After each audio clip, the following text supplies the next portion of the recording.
If you were born in the 1940s, the 1950s, or the 1960s, I need you to stop everything you are doing right now and watch this complete video before the close of this month, because the Social Security Administration has rolled out a sweeping set of updated regulations taking effect in July 2026 that are directly and fundamentally reshaping how benefits are calculated, distributed, and adjusted for individuals in precisely these three birth generations. And I want to be absolutely clear about something before we go a single step further, because this matters enormously. The changes are not identical across all three groups. What applies to someone born in the 1940s is completely different from what applies to someone born in the 1950s. And what applies to someone born in the 1950s differs once more, in its own specific and consequential ways, from what applies to someone born in the 1960s. That distinction right there is exactly why the vast majority of general Social Security content you will encounter online, on YouTube, in newsletters, on social media, is failing to give you the full and complete picture. Those videos treat all retirees as a single monolithic group. That is not how Social Security works. It never has been, and it is especially not how these July 2026 regulations work. This video is going to walk you through, in careful and organized detail, what July's new regulations mean specifically for your birth generation. We are going to talk about what action each group must take before the relevant deadlines pass, and we are going to talk about what happens to your monthly payment, your retroactive funds, and your long-term financial security if you simply choose to do nothing and wait. I want you to understand that doing nothing is itself a decision, and in certain cases it is a decision with permanent and irreversible financial consequences attached to it. Before we go any further, please take a moment to pass this video along to every person in your household or in your extended family who was born during any of these 3 decades, because what we cover here could mean the difference between a benefit that reflects what you actually earned and a benefit that has been silently underpaying you for years. I want to be completely transparent with you about what is genuinely at stake here, because I have seen it play out in real situations with real people, and it is not abstract. I have seen retirees born in the 1950s sitting on uncollected retroactive payments from the Social Security Fairness Act recalculation that have been sitting in a suspended processing status for several months, sometimes approaching close to a year, simply because nobody in their life told them that their direct deposit details needed to be confirmed with the SSA before those funds could actually be released. The money was calculated. It was approved. It was ready to go. And it sat there untouched because of one uncompleted verification step that nobody thought to tell them about. I have seen individuals born in the 1960s unknowingly approaching a filing deadline that is going to permanently lock in a reduced benefit amount for the remainder of their life, not because they consciously chose to claim early, after weighing all the options and making an informed decision, but because they had absolutely no awareness that a new July 2026 regulation altered the notification procedure the SSA uses to alert them about their full range of filing options before their application is processed. They filed without the information they were supposed to receive, and now that filing is becoming permanent. And I have seen retirees born in the 1940s, people who have been in retirement for a decade or more, miss a survivor benefit correction that would have added more than $300 per month to their payment for the remainder of their lives, because the window to formally request that correction quietly closed while they were still waiting for someone to sit down with them. $300 a month. Over 10 years, that is $36,000. Over 15 years, that is $54,000. Gone. Not because they were not entitled to it, they were, but because the clock ran out while they were uninformed and waiting. Every single one of those outcomes is completely and entirely preventable. That is why this video exists. By the time we reach the end of this video together, you are going to have a clear, specific, and actionable understanding of what the new July Social Security regulations mean for each of the 3 birth generations we are covering. And you are going to know the precise steps each group needs to take right now, without delay. I am going to walk through all 3 groups in a thorough and organized way, but I want to be direct with you about something. Stay through this section on people born in the 1960s, in particular, because that group is facing the most time-sensitive deadline of all 3, and the consequences of missing it are the most permanent and irreversible of anything we will discuss today. If you were born in the 1960s, or if you have a child, a sibling, a cousin, or a close friend who was, that portion of this video alone justifies watching until the very last word. Let us get into it, but before we work through each individual group, take a moment right now and subscribe to this channel. Activate the bell notification so you receive updates the moment new content is published. I want to explain why that actually matters here, because it is not just a boilerplate request.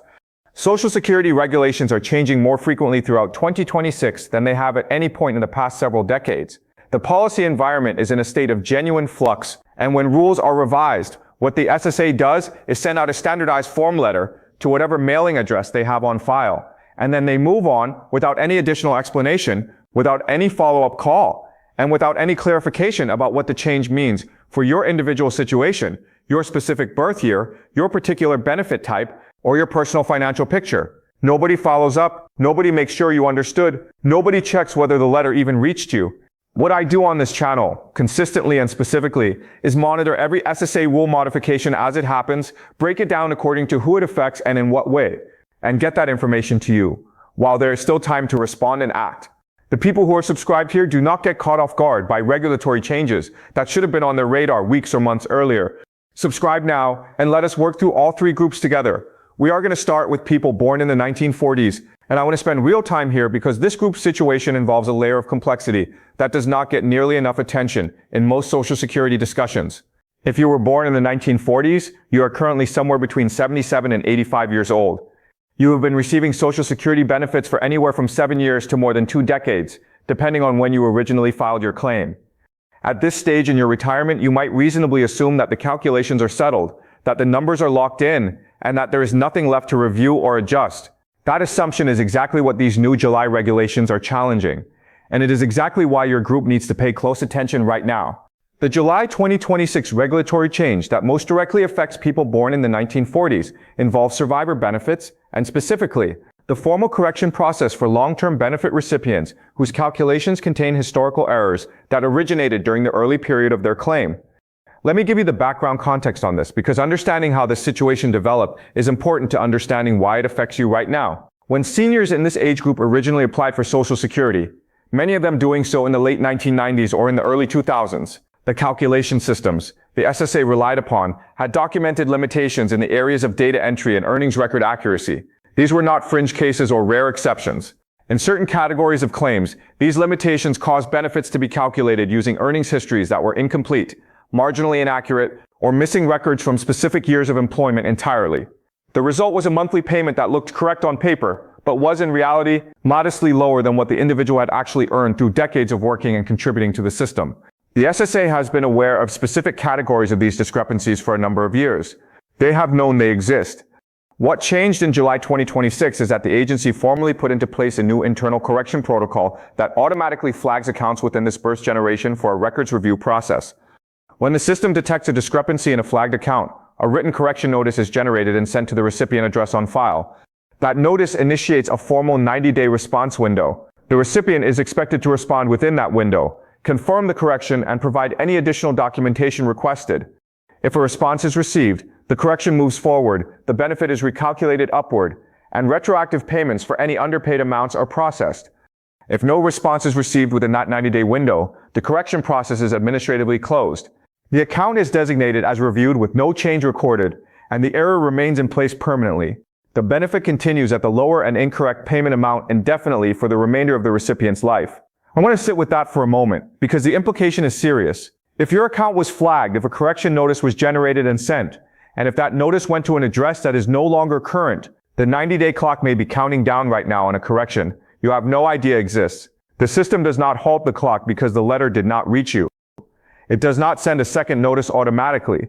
It proceeds on the assumption that the letter was delivered and that silence equals confirmation of no change. Many retirees born in the 1940s have relocated since they originally submitted their claim. Some have moved multiple times. Some have family members managing their affairs who may not recognize a formal SSA correction notice when it appears in the mailbox and understand what action it requires. And some simply have not thought to update a mailing address with a government agency because everything seemed to be arriving normally. The steps you need to take if you were born in the 1940s are clear, and they need to happen today.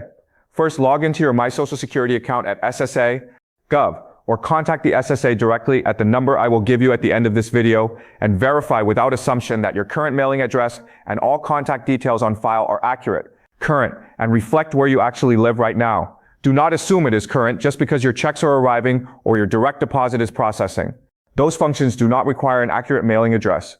The mailing address is specifically where formal written notices go, and that is the detail that matters here. Second, when you have a representative on the line, ask them directly and explicitly whether your account has been flagged under the July 2026 Earnings Record Review Protocol. Ask whether any correction notice has already been generated and issued for your account.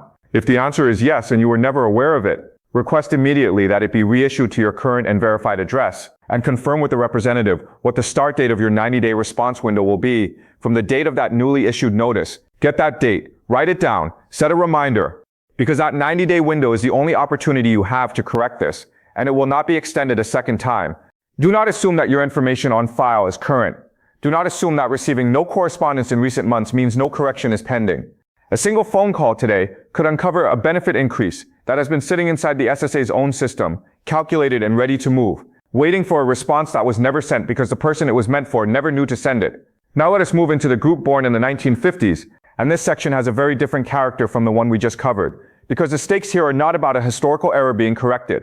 They are about money that has already been approved, already been calculated, and is sitting in a processing queue right now waiting on a single verification step to move. If you were born in the 1950s, you are currently somewhere between 66 and 75 years old. You are either freshly retired and navigating Social Security decisions in real time, or you have been in retirement for a few years and are settling into your financial routine.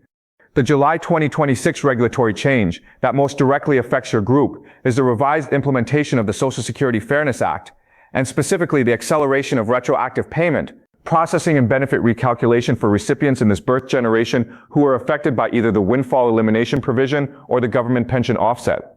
Let me explain what those two provisions were and why they matter, because if you are not familiar with them, the significance of what is happening right now may not fully land. The windfall elimination provision, known as the WEP, was a rule that reduced the Social Security benefit of workers who received a pension from an employer who did not withhold Social Security taxes from their paychecks. This affected enormous numbers of people who worked in state or local government, in public school systems, in certain federal agencies prior to 1984, and in other sectors where the employment arrangement did not include standard Social Security contributions. The effect of the WEP was that even if you worked a second job or had additional years of Social Security covered employment, the formula used to calculate your benefit was modified in a way that reduced your monthly payment below what it would have been otherwise.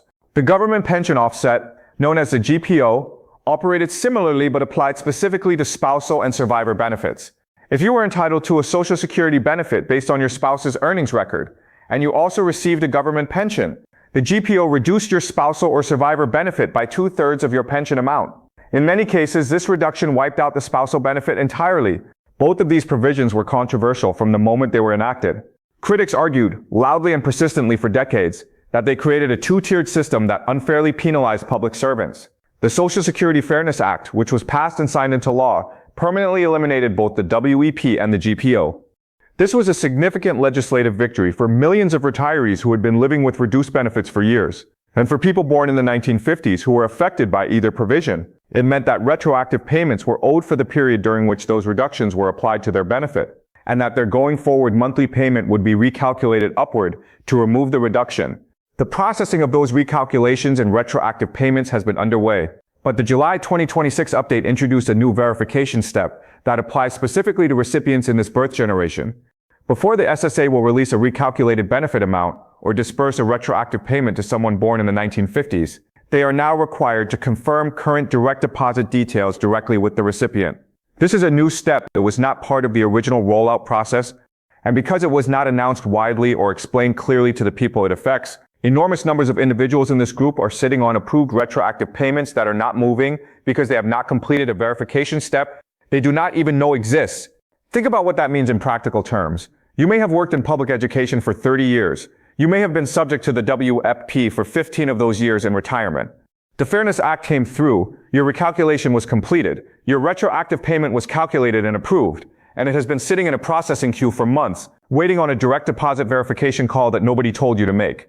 Retroactive payments for individuals in this birth generation who are subject to both the WEP and the GPO are averaging somewhere between $2,400 and $8,500, depending on the length of time the reduction was applied and the size of the original benefit.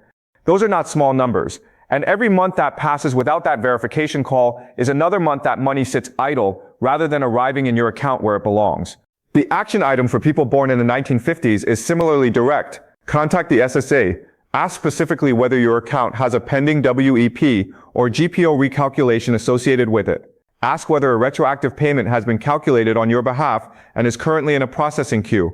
And ask explicitly whether the direct deposit information currently on file for your account has been confirmed and verified under the new July 2026 requirement. If it has not, complete that verification on the call. Do not end the call until you have received confirmation that the verification step is marked complete and that your payment is clear to process and disperse. That single call completed today could release thousands of dollars that have been approved and waiting for nothing more than your confirmation. And now we arrive at the section 1 told you at the beginning of this video to stay for. People born in the 1960s. If you belong to this group, or if someone you care about does, I need your full attention for everything that follows. Because what we are about to discuss carries the most time-sensitive and the most permanently consequential implications of all three birth generations covered here today. If you were born in the 1960s, you are currently somewhere between 60 and 65 years old. You are either approaching Social Security eligibility for the first time, or you have only very recently crossed the threshold into it. And the July 2026 regulatory change affecting your group is not about correcting a past error or releasing a held payment. It is about ensuring that you understand, clearly and completely, the permanent financial consequences of the decision you are about to make, or may have recently already made. Under the rules that existed before July 2026, a substantial number of seniors in this age group filed for Social Security without ever being presented with a clear, side-by-side, written comparison showing what their benefit would look like at age 62 versus their full retirement age versus age 70. They were not shown in concrete dollar terms what the permanent reduction associated with early filing would mean for their monthly payment for the rest of their life. They were handed paperwork, they filled it out, and the application was processed. Nobody stopped the clock and made sure they understood what they were agreeing to. The new July 2026 regulation addresses this directly by requiring SSA representatives to deliver a written comparison of benefit amounts at multiple claiming ages before processing any new claim, submitted by someone born in 1960 or later. This is a procedural protection that did not exist before, and it exists now specifically because the cost of filing at the wrong age, for this generation in particular, is so permanent and so significant. Here is the mathematics, and I want you to sit with these numbers because they are the core of everything this section is about. Your full retirement age, if you were born in 1960 or any year after, is 67, not 65, which is a figure many people carry in their minds from older conversations about retirement. 67. Filing at 62, which is the earliest age of eligibility, permanently reduces your benefit by 30%, not temporarily, not until you reach full retirement age. Permanently, for every single month of every single year for the rest of your life, waiting until age 70 to file, on the other hand, increases your benefit by 24% above your full retirement age amount because of delayed retirement credits that accumulate for every month you wait past 67. Let me make those numbers concrete. If your full retirement age benefit, meaning the amount you would receive if you filed exactly at 67, is $2,000 per month, filing at 62 gives you $1,400 per month instead. Waiting until 70 gives you $2,480 per month. The difference between filing at 62 and waiting until 70 is $1,080 every month for the rest of your life. Over 20 years, that gap compounds to $259,200. Over 25 years, it climbs to $324,000. That is the financial weight attached to the age at which you sign those papers. More than half of Americans in this age group file before reaching their full retirement age. Not because filing early is categorically the wrong decision for everyone, because in certain situations and for certain financial circumstances, filing early does make sense. But the overwhelming majority of people who file early do so without ever having those numbers presented to them in clear, straightforward written terms before they submitted their application. They made a permanent financial decision without full information. And once the standard processing window has passed, that decision cannot be undone. The July 2026 regulation also introduced something specific and time-sensitive that I want to make absolutely certain you know about if you have recently filed. The rule created a 30-day reconsideration period for new claims submitted by people born in 1960 or later. This means that if you submitted a Social Security application within the past 30 days and you belong to this birth generation, you currently have a running 30-day window measured from your original application date, during which you can withdraw that application at no cost or penalty, reconsider the age at which you are claiming, and resubmit at a later date to lock in a permanently higher monthly benefit. This reconsideration window is separate and distinct from the standard SSA 521 application withdrawal process, which carries a 12-month window but comes with different terms and conditions. The July 2026 new filer reconsideration period is specific to applicants in this birth generation. It applies to applications submitted under the new July regulations, and it expires precisely 30 days from the date of your original application. It does not extend, it does not pause, it closes on day 30 and the application becomes final. If you filed recently and you have any uncertainty, any hesitation, any questions about whether the claiming age you selected was truly the right one for your situation, do not wait to call. Call today, reference the July 2026 new filer reconsideration window, and ask a representative to confirm whether your 30-day period is still open and how many days remain. That is the most important call you can make today if this applies to you. Here is a consolidated picture for all three groups, and I want to say it clearly and directly so that every action item is in one place before we close. If you were born in the 1940s, your action today is to call the SSA and verify that your current mailing address on file is correct and up to date.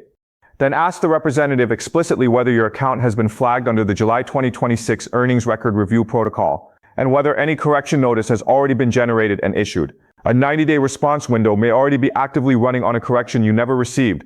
Do not assume silence means nothing is pending. Make the call and find out for certain. If you were born in the 1950s, your action today is to call the SSA and ask specifically about any pending WEP or GPO recalculation associated with your account. Ask whether a retroactive payment has been approved and is in a processing queue. And confirm explicitly that your direct deposit details are current, accurate, and have been verified under the new July 2026 requirement. Retroactive payments averaging between $2,400 and $8,500 may be cleared for release the moment you make that call. And if you were born in the 1960s, internalize these numbers in this window with complete clarity. Filing at 62 versus waiting until 70 represents a permanent monthly difference of up to $1,080 and a lifetime difference that can exceed $300,000. Your full retirement age is 67. If you submitted a new application within the past 30 days, you may still have time within the July 2026 reconsideration window to revisit that decision before it becomes final and permanent. Call today and ask 3 birth generations, 3 distinct July regulatory changes, 3 separate sets of actions that need to happen right now before deadlines expire and available options disappear permanently. The SSA number for all 3 groups is the same, and you will find it referenced throughout this video and pinned in the description. Log into ssa.gov to review your account details directly if you prefer to start there. But do not let today pass without taking one of these steps, because in each case, the cost of waiting is real, it is measurable, and in some cases it cannot be recovered. Please share this video right now with every member of your family and every person in your community who was born in the 1940s, the 1950s, or the 1960s, because each of these 3 groups has something specific, genuine, and urgently time-sensitive to act on this month. The rules changed in July. The deadlines are running. Now you know exactly what to do about it. Subscribe so you are never the last to learn about a Social Security update that has a direct and material impact on the monthly payment you have earned.